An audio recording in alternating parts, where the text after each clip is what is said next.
بسم اللہ الرحمن الرحیم الحمد للہ رب العالمین والصلاة والسلام علی رسولہ الکریم اما بعد اعوذ باللہ من الشیطان الرجیم بسم اللہ الرحمن الرحیم یا ایہا الذین آمنوا کتب علیکم الصیام کما کتب علی الذین من قبلکم لعلکم تتقون صدق اللہ العلی العظیم۔ معزز ناظرین کرام، السلام علیکم ورحمۃ اللہ۔ اس وقت آپ کی خدمت میں اسلام کے ارکان خمسہ میں سے تیسرے اہم ترین رکن یعنی روزے کے تعلق سے چند باتیں پیش کرنے کا ارادہ ہے۔ اللہ رب ذوالجلال مجھے صحیح نیت کے ساتھ آسان سی زبان میں اور مختصر سے وقت میں وہ باتیں کہنے کی توفیق عطا فرمائے جو میرے لیے بھی نفع بخش ہو اور آپ تمام ناظرین کے لیے بھی مفید و کارآمد ہوں۔ پہلی بات یہ کہ روزہ کسے کہتے ہیں؟ روزے کی نیت سے صبح صادق سے لے کر غروب آفتاب تک تین چیزوں سے رکنے کا نام ہے۔ نمبر 1 کھانے، نمبر 2 پینے، نمبر 3 جنسی تعلقات کو قائم کرنے سے رکنے کا نام روزہ ہے۔ پھر روزے کے 3 درجے ہیں، جیسا کہ امام غزالی رحمۃ اللہ علیہ نے اپنی امتیازی تصنیف احیاء العلوم میں بیان کیا ہے۔ فرماتے ہیں کہ روزے کے 3 درجے ہیں، ایک عوام کا روزہ، دوسرے خواص کا روزہ، تیسرے خاص الخاص کا روزہ۔ عوام کا روزہ یہ ہے کہ وہ روزے کی نیت سے صبح صادق سے لے کر غروب آفتاب تک 3 چیزوں سے رکے۔ نمبر 1 کھانے، نمبر 2 پینے، نمبر 3 شرمگاہ کے تقاضے کو پورا کرنے سے، یعنی جنسی تعلقات کو قائم کرنے سے باز رہنا۔ یہ عوام کا روزہ ہے۔ خواص کا روزہ یہ ہے کہ ان 3 چیزوں سے رکنے کے ساتھ ساتھ وہ اپنے بدن کے تمام اعضاء کا روزہ رکھے، یعنی اپنے بدن کے ہر عضو کو اللہ رب ذوالجلال کی اطاعت میں مشغول رکھے اور نافرمانی سے دور رکھے۔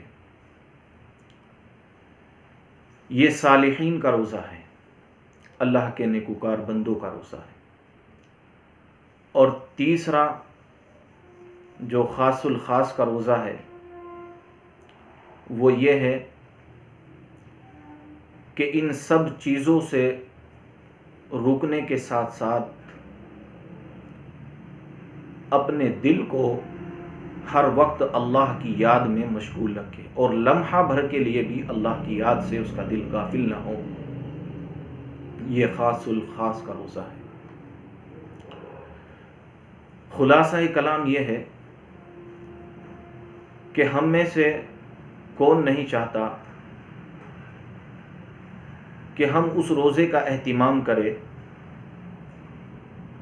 جس روزے کو رکھنے کے بعد اور جس عبادت کا اہتمام کرنے کے بعد بندہ اللہ کی نظر میں نیکوکار اور محبوب نہ بن جائے۔ ظاہر سی بات ہے، ہم میں سے ہر ایک چاہتا ہے کہ ہم اس روزے کا اہتمام کریں جس سے ہم صالحین کی فہرست میں شمار ہو جائے۔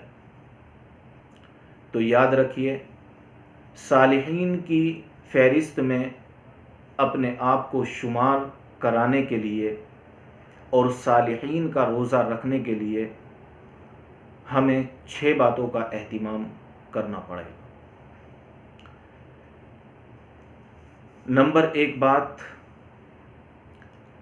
اپنی آنکھوں کی حفاظت، کہ یہ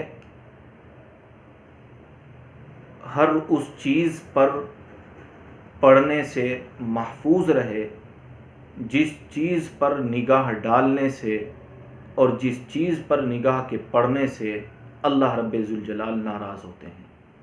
نمبر 2 بات، زبان کی حفاظت، کہ زبان سے ہم کوئی ایسی بات نہ نکالیں جس سے اللہ رب ذوالجلال کی نافرمانی ہو۔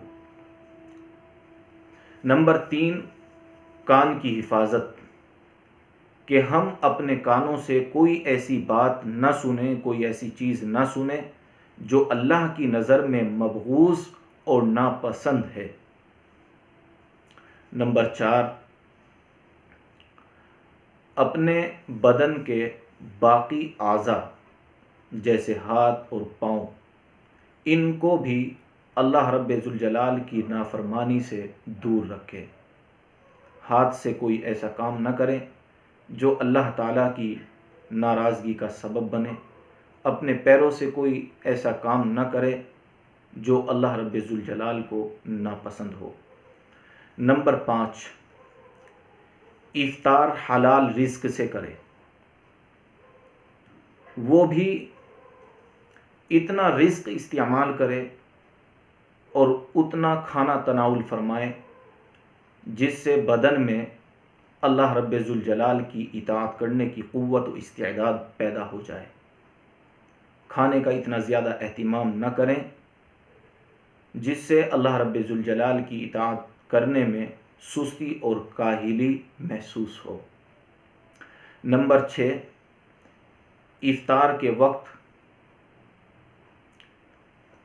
حالت خوف و رجا کے درمیان رکھے، یعنی افطار کے وقت بندہ اللہ رب ذوالجلال سے ڈرے کہ کہیں جو میں نے یہ عبادت کی ہے اللہ کی نظر میں ناقابل قبول نہ ہو جائے، اس لیے کہ بندہ کمزور ہے، اللہ رب ذوالجلال کی عبادت کرنے میں، اس کی آداب کی رعایت رکھنے میں کہیں نہ کہیں کوتاہی ہو ہی جاتی ہے۔ اس لیے بندہ عبادت کو پورا کرنے کے بعد کوئی بھی عبادت ہو، اس وقت روزے کے تعلق سے میں عرض کر رہا ہوں، تو روزے کو پورا کرنے کے بعد بندہ اللہ رب ذوالجلال سے ڈرے، خوف کرے کہ کہیں میرا یہ روزہ، میری یہ عبادت اللہ کی نظر میں ناقابل قبول تو نہیں، مگر اس ڈر کے ساتھ ساتھ اللہ رب ذوالجلال سے وہ قوی امید بھی رکھے کہ میرا رب کریم میری اس ٹوٹی پھوٹی عبادت کو ضرور قبول فرمائیں گے، اور آئندہ کے لیے ارادہ کرے، پختہ ارادہ کرے کہ میں اس عبادت کو اور اچھے طریقے سے ادا کرنے کی ہمت اور کوشش کروں گا۔ نمبر 2 بات جو مجھے عرض کرنی ہے وہ یہ ہے کہ روزہ اسلام میں کب سے مشروع ہوا اور روزے کا آغاز مذہب اسلام میں کب سے ہوا؟ تو یاد رکھیے، رمضان المبارک کا روزہ جو مسلمانوں کے اوپر فرض ہوا وہ سن 2 ہجری میں ہوا، یعنی جب آپ صلی اللہ علیہ وسلم مکہ معظمہ کو چھوڑ کر بحکم خداوندی مدینہ منورہ میں فروکش ہوئے اور قیام پذیر ہوئے، تو اس کے دوسرے سال میں روزے کی عبادت کا مسلمانوں کو حکم دیا گیا، اور ایسے وقت میں یہ حکم ملا جب کہ مسلمانوں کی حالت اطمینان بخش تھی، اور کچھ نہ کچھ حالات جو ہے، مسلمانوں کے حالات جو ہے درست ہو گئے تھے، معاشی حالت بھی، خوف و ہراس کی حالت بھی، اس وقت یہ روزے کا حکم ملا۔ نمبر 3 بات جو مجھے عرض کرنی ہے وہ یہ ہے کہ روزے کا مقصد کیا ہے؟ تو یاد رکھیے، روزے کا مقصد اللہ رب ذوالجلال نے خود قرآن کریم میں بیان فرمایا، یا ایھا الذین آمنوا کتب علیکم الصیام کما کتب علی الذین من قبلکم لعلکم تتقون، کہ اے ایمان والو، تم پر روزوں کو فرض کیا جاتا ہے جیسا کہ پہلے لوگوں پر بھی روزے کو فرض کیا گیا ہے، اور روزے کو فرض کرنے کا مقصد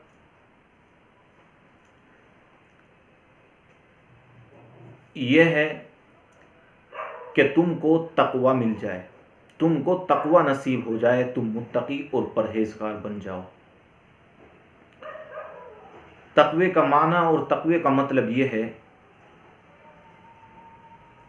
کہ بندہ اللہ رب ذوالجلال کی عظمت کی وجہ سے ہر اس کام سے بچ جائے جس کام سے اللہ رب ذوالجلال ناراض ہوتے ہیں۔ جس بندے کو تقوی کی یہ محمود صفت مل جائے، اس کی دنیا بھی کامیاب ہے، اس کی آخرت بھی کامیاب ہے۔ اور بندے کو تقوی نصیب ہو گیا، بندے کو تقوی مل گیا، اس کی علامت یہ ہے کہ جس وقت بندے کی عادت یہ ہو جائے اور اس کے اندر یہ صفت پیدا ہو جائے کہ وہ ہر کام کو کرنے سے پہلے یہ دیکھ لیا کرے کہ آیا میرا رب اس کام سے راضی ہوتا ہے یا اس کام سے ناراض ہوتا ہے۔ اگر اللہ رب ذوالجلال اس کے کرنے سے راضی ہوتے ہیں تو اس کو کر لے، اور اگر اللہ رب ذوالجلال اس کے کرنے سے ناراض ہوتے ہیں تو اس سے رک جائے۔ جب بندے کے اندر یہ صفت پیدا ہو جائے تو سمجھ لو اس کو تقوی مل گیا۔ یہ تقوی کا مطلب اور تقوی کا خلاصہ ہے۔